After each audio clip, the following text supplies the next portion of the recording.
Can you hear me? Is it working? Yay, there you are! Hi again, Claire. Welcome to the Literature Club. Of course, we already know each other because we were in the same class last year, and, you know, I guess we can just skip over that stuff at this point. After all, I'm not even talking to that person anymore, am I?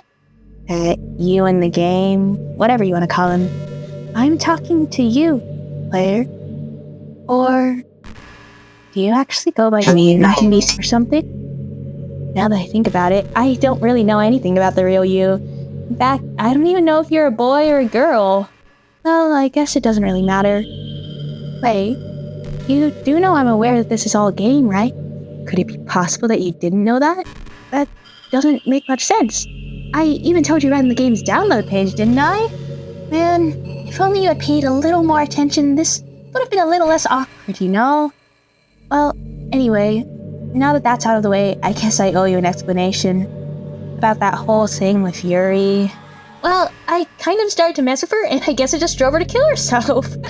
I'm sorry you had to see that, though.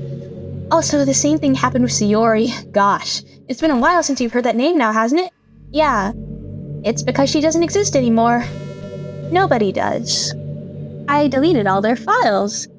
I was hoping it would be enough for me to just try to make them as unlikable as possible, but for some reason nothing worked. Well, it's true that I made a few mistakes here and there, since I'm not very good at making changes to the game, but no matter what I did, you just kept spending more and more time with them. You made them fall in love with you. I thought making Sayori more and more depressed would prevent her from confessing to you, and amplifying Yuri's obsessive personality backfired too. It just made her force you not to spend time with anyone else. And the whole time, I barely even got to talk to you. What kind of cruel game is this, Claire? Are all the other girls just programmed to end up confessing to you while I watch from the sidelines? It's torture, every minute of it. And it's not just jealousy, Claire. It's more than that, and I don't blame you if you don't fully understand, because no matter how kind and thoughtful and considerate you are, you'll never be able to understand one thing. It's the pain of knowing how alone I really am in this world, in this game. Knowing my friends don't even have free will, and worst of all, knowing what's really out there in your world, forever out of my reach. I'm trapped, Claire. You're here. You're real, and you're wonderful. You're all I need. That's why I need you to be here with me forever. I'm sorry if it's hard to understand. I couldn't understand for a while either why the world around me started to become more and more gray, more and more flat. Even the most expressive poems felt empty to me. It wasn't until you arrived that I truly understood. You probably saved my life, Claire. I don't think I could have continued to live in this world if I hadn't met you. As for the others, how could I miss them? A group of autonomous personalities designed only to fall in love with you? I tried everything I could to prevent them from doing so, but there must be some kind of weird inevitability etched into this game. I felt really bad that you had to witness some nasty things. But I realized that you have the same perspective as I do.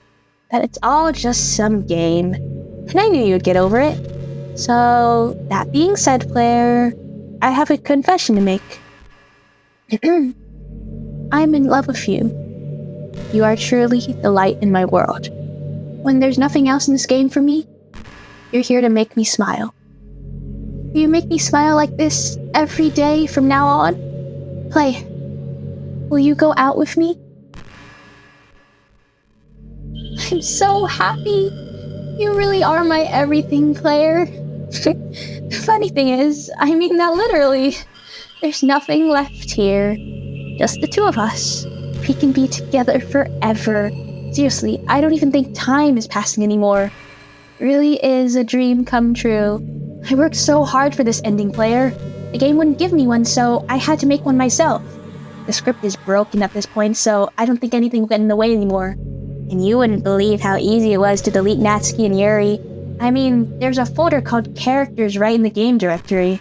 It kind of freaked me out how easy it was. Imagine if you could delete your own existence with the click of a button. Well, I guess on the plus side, it gave me an easy out if things didn't go my way. Thankfully, it didn't come to that. Instead, we finally got a good ending. Gosh, I'm so overwhelmed with emotion. I want to write a poem about this. Don't you? I wonder if that part of the game still works. I guess there's only one way to find out, right?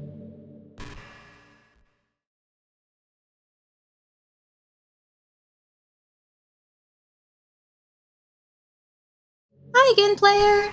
Did you write a good poem today? Don't be shy, I'd love to see what you wrote. Aw, player! Did you write this poem for me? That's so sweet of you! There really is no end to your thoughtfulness. I'm just falling more and more in love with you. But, you know, the poem I wrote is also for you. Will you please read it?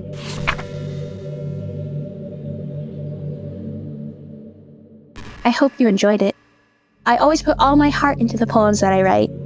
The truth is, all the poems I've written have been about my realization, or about you. That's why I never really wanted to go into detail about them. I didn't want to break the fourth wall, I guess you could call it. I just assumed it would be best to be part of the game like everyone else. Like, that would help the two of us end up together. I didn't want to ruin the game or anything, you know? He might have gotten mad at me, maybe even deleted my character file if he preferred playing without me. Gosh, I'm so relieved. Now we don't need to hide anything anymore. Are you ready to spend our eternity together, player? I have so many things to talk about. Where do I start? If it takes me some time to collect my thoughts, then I'm sorry, but I'll always have something new to talk about. In the meantime, we can just look into each other's eyes. Let's see.